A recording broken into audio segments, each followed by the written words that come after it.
Dr. Dhananjay Datar. The 5 Principles of Success: Perseverance, Hard Work, Integrity, Etiquette, and Patience. Masala King Dr. Dhananjay Datar is CMD of Al Adil Trading LLC, Dubai, UAE.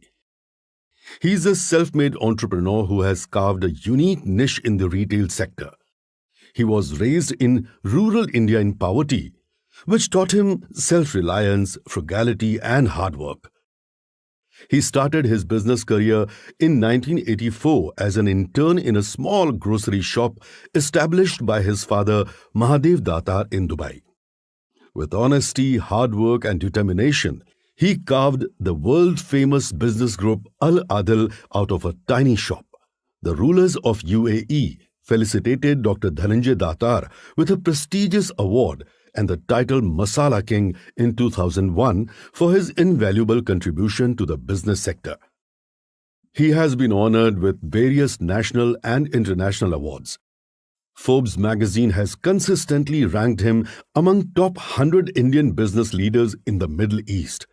Apart from business, Dr. Dhananjay, also with his wife Vandana and sons Rishikesh and Rohit, has contributed immensely to philanthropic activities and supported social welfare projects.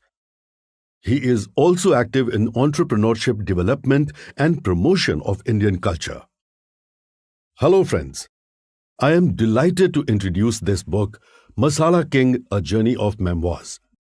My book is being published in English for the first time.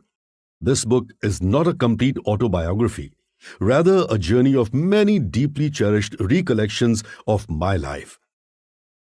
I have strived to compile these memories into a book for more than a year, as and when I got some leisure time from my daily busy professional schedule.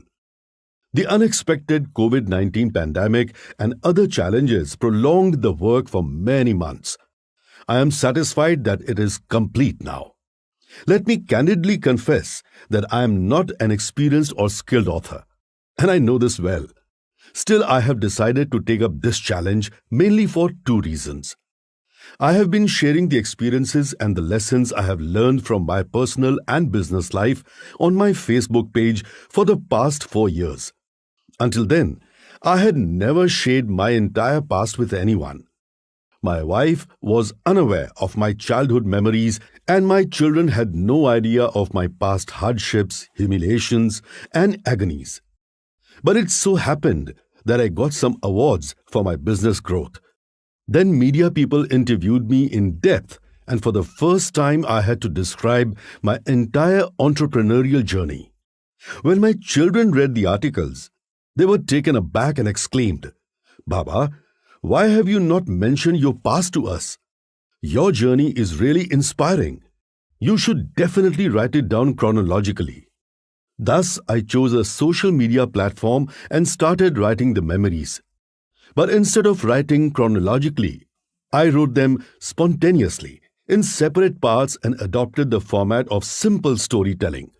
The series got a stupendous response from the readers, far more than I had expected. Many of them, in their comments, insisted on compiling all parts collectively into a single book. I felt it necessary to reciprocate humbly to their suggestions. The second reason I will elaborate on a bit extensively. In the past, I had undergone myriad incidences of insults, underestimation, and negligence. Even today, if someone challenges me with derisive words such as, "You won't be able to acquire this skill," my blood starts boiling. In the past, when I was a novice and an intern in the business, I had to swallow the same bitter pill frequently. Some of the established traders and professionals used to taunt me time and again with remarks like, "Business is not your cup of tea. Better find a suitable job." Some egoistic persons, using even more harsh words, would tell me, "Your Marathi community is only suitable for serving others, so never dream of owning a business." Those bitter and burning experiences over a period of time turned me into a fearless daredevil and a challenger. I began taking up every challenge aggressively, and in time, my inferiority complex disappeared. Let me narrate an incident from my early school life. I took my primary education in Shirkhed, a small village in Amravati district of Maharashtra. I shifted to Mumbai for my secondary education. There, the metropolitan school was far more sophisticated than my previous village school. My fellow students, having a suburban and middle-class background, would speak in chaste urban Marathi language. Since I was a village boy, my language was not as pure and polished as theirs. My coarse accent and rural style became a subject of mockery for them, and they began teasing me. It made me so nervous that I preferred to remain silent and tongue-tied. This diffidence and lack of confidence continued and became habitual in later age, so much so that even after becoming a successful businessman, I was not able to speak fluently for more than 2 minutes. Once I was invited for a community gathering in Dubai, and there the event organizer unexpectedly asked me to deliver a public speech, to which my reply was negative. My denial bewildered him very much. Finally, I agreed upon only introducing myself in a few words. When I stood up for the speech, I initially started in a faltering tone. But in due course, my mind ignited and automatically adjusted to the situation. I started by using simple sentences, but a couple of minutes later, my words began to flow freely. The applause by the audience boosted my confidence, and the stage fright also vanished at that time. I realized then that simplicity, uprightness, and a storytelling format are sufficient for any speech or writing to start with. I again encountered the same dilemma when the thought of writing this book first occurred to me. But this time, the challenge setter and critique was none other than my own mind. It was constantly asking me, "Are you capable of writing a book? You have never tried it before."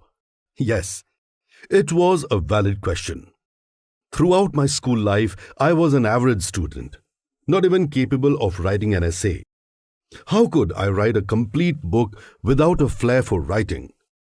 At last, I decided to overpower my skeptical mind and applied the old but accurate do-it-yourself and keep it simple formula. First, I collected all parts of the series and arranged them chronologically. Then, I added new chapters and references to make it a complete book. The process of remembering, writing, correcting, rewriting was boring and cumbersome. But at last, I could manage it. Now it is up to the readers to decide how well this recipe has been accomplished. Please excuse me if you find some memories and references intermixed or repeated anywhere. The title of the book, Masala King, was not chosen from a boastful or self-satisfying point of view. After finishing the writing, the next question before me was, what would be the appropriate title? I imagined something like From Salesman to Businessman or The Journey of a Shopkeeper. But on second thought, they didn't appeal to me. One fine day, this pestering problem also got solved, and the words Masala King brightly lit up my mind as an answer. I have never chased name, fame, and awards, instead concentrating on running my business uprightly and sincerely. I never expected any recognition for it, but there always is a prize for honesty. I got my first award in the year 2001. I was honored at the hands of H. Sheikh Ahmed bin Saeed Al Maktoum, one of the chief rulers from the royal family of UAE. For the first time in my life, I was daring to stand before the ruler of the country where I was running my business. My hands were shaking at the time of receiving the award, and I stood motionless in front of the chief guest. The moment I shook hands with him, to my surprise, H. Sheikh Sahib patted me on the back and admired our Al-Adil group and its spices smilingly. I have never forgotten his applauding words. "Mr. Datar, Your Peacock brand spices have captured such a prominent position in our royal kitchen that our cooks do not touch other brands of spices anymore. I am only a king, but you are really Dubai's Masala King. I stood stunned as that was the highest accolade in my life, and that too by none other but a king. 38 years back in this city, I had started my business career from sweeping and cleaning the floor of our tiny grocery shop, and now destiny had conferred the title of Masala King on me. What more fortunate moment than this would come in a shopkeeper's life? For me, it was a moment of fulfillment. That is why I have titled the book as Masala King. Nowadays, I am active in entrepreneurial development. Whenever any institution interested in social welfare invites me to deliver a lecture on this topic, I go there at my personal expense and appeal to the youth to enter into business. I narrate my life story to them, not for gaining publicity, but to encourage them. When I see the dream of prosperity in their eyes, it resembles my own reflection. I feel honestly that if Dhananjay Datar, an average and poor youth, could create a global group from a tiny shop, why not others? I wish to empower them with some important business tips. I am sure they will be benefited immensely once they finish reading this book. My life journey has not traveled in a linear direction. It has many surprising curves similar to a movie story. It always amuses me and gives rise to many queries in my mind. How was the seed of entrepreneurship unexpectedly sown in a working-class family having no background of business? How and why did I become an accidental entrepreneur when actually my inclination was towards job hunting? Why did destiny shower a fortune on me when I was on the verge of ruin? How did I weave a chain of 50 superstores from a single grocery shop? Why did business play the role of a staunch teacher in my life, testing my endurance and then bestowing such virtues and business skills I never expected to acquire on my own? I don't have the answers for these coincidences.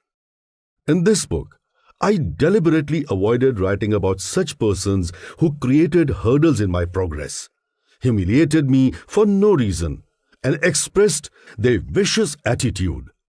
Banking on my parents' tutelage, I always chose the track of honesty in my life and never competed with anyone. Still, some people tried their nasty stratagems to overpower me. Instead of writing something negative, I preferred to remember those people who wholeheartedly encouraged me, inspired me, and made my life meaningful. I have expressed my emotions about my parents and family members in a separate chapter. I owe them a lot. They have always remained my true supporters and critics, contributed a lot to my progress, and shared the smiles and sorrows of my life. I have an intense emotional attachment with my family, and I candidly admit it. My wife, Vandana, is the first ardent reader of my writing who simultaneously played the role of an editor. She not only checked and corrected the references painstakingly, but also gave a fine touch with suggesting appropriate quotes and maxims. Let me express my gratitude to my friends Mrs. Uttara Mone and Mr. Yogesh Prabhune, who heartily helped me with the entire process of publishing. Thanks everyone, including you, dear readers, who have accompanied me in this wonderful journey. Dr. Dhananjay Datar. Chapter 1. Take me there. I wanna go there. Sunday, 26 February 1984. The day I first left for Dubai by an Air India jet named Ganga. Even after 38 years, I vividly remember the moment I boarded the flight. As the plane took off, I settled in my seat with a relaxed and a tranquil mind. Finally, My long-cherished dream was coming true. I had been dreaming of this departure almost every night for the past 5 years. As my turbulent mind calmed down, it began weaving more and more imaginative scenarios during the 3-hour journey from Mumbai to Dubai. My father had already left for Dubai some 10 years ago in search of a smart-paying job. To go abroad was not his dream but a compulsive adjustment with the situation. He, after retiring from the Indian Air Force, realized that his meager pension would no longer be sufficient to feed a family of 4 members. Therefore, he was in search of any job that would provide him handsome pay to maintain at least a middle-class lifestyle. Attraction to foreign land was not his motive. The decade of 1970-80 witnessed a huge demand for skilled manpower in Gulf countries from Asian countries, especially India. My father went to Dubai because the United Arab Emirates (UAE) was the first country to give him a call. He was so desperate that had he got the same call from any other Gulf countries, he would have surely grabbed the opportunity. But since Dubai provided him his desired job, it eventually became his workplace. But unlike my father, Dubai was the sole dreamland for me, and I had decided it right from my college days. Of course, there was no mature thought behind it, rather a childish whim. I just wanted to acquire instant prosperity. I was under the false impression that anyone who migrates to Dubai becomes rich immediately. I was obsessed with Dubai, and that was why I had acquired the passport hastily at the age of 16. But my rose-tinted imagination got shattered once I reached Dubai. In fact, that land tested my mettle to the breaking point, but also opened the doors of fortune with equal generosity. And there started a story, my story.